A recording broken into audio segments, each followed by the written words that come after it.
अस्सलामुअलैकुम व्यूअर्स।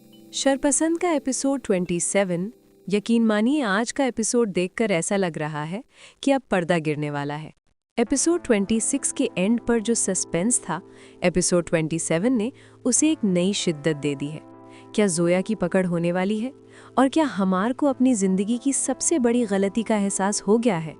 आज हम इस एपिसोड का पोस्टमार्टम करेंगे और बात करेंगे उन सीन्स की जिसने हम सब का खून खौला दिया। दोस्तों, इस एपिसोड में हमने देखा कि जोया अब ओवर कॉन्फिडेंट हो रही है। जब इंसान समझने लगे कि वो कभी पकड़ा नहीं जाएगा, तभी वो गलती करता है। जोया ने जो नया जाल बुना था, उसमें वो खुद फंसती नजर आ रही है। स्पेशली वो सीन जहां बख्तावर ने जोया को काउंटर किया, वो काफ़ी सेटिस्फाइंग था। बख्तावर जो अब तक सिर्फ रो रही थी, अब उसने थोड़ा स्ट्रॉन्ग स्टैंड लेना शुरू किया है। रिव्यूअर के नाते मुझे लगता है कि अब स्क्रिप्ट में बख्तावर का वेंजेंस यानी बदला दिखाना ज़रूरी हो गया था, और एपिसोड 27 ने वही किया। अब बात करते हैं हमार की। आज के एपिसोड में हमार के चेहरे पर वो शक और शर्मिंदगी साफ दिख रही थी। जब इंसान को सच्चाई के छोटे छोटे टुकड़े मिलने शुरू होते हैं तो उसका ज़मीर उसे झंझोड़ता है। हमार का बख्तावर की तरफ दोबारा देखना और उसके रवैये में जो हल्की सी नरमी आई है, वो इस बात का इशारा है कि जोया का मैजिक अब ख़त्म हो रहा है। लेकिन सवाल ये है, क्या बख्तावर हमार को इतनी आसानी से माफ़ कर देगी? मेरे ख्याल में तो हमार को अभी बहुत पापड़ बेलने पड़ेंगे। अगर डायरेक्शन की बात करें तो एपिसोड 27 की पेसिंग काफ़ी बेहतर थी।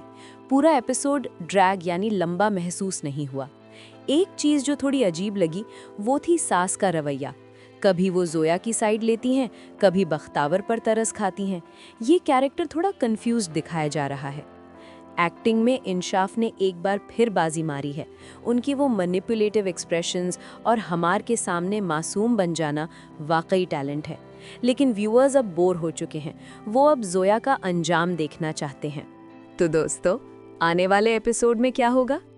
एपिसोड 28 का प्रोमो इशारा कर रहा है कि कोई पुराना राज खुलने वाला है। शायद जोया का कोई पुराना साथी सामने आ जाए, या कोई ऐसी रिकॉर्डिंग हमार के हाथ लग जाए जो सब खत्म कर दे। आपको क्या लगता है? क्या बख्तावर को हमार के साथ रहना चाहिए या उसे अकेला छोड़ देना चाहिए? कमेंट सेक्शन में अपनी राय जरूर दें। अगर रिव्यू पसंद आया तो चैनल को सब्सक्राइब करें। मिलते हैं अगले रिव्यू में। अल्लाह हाफिज।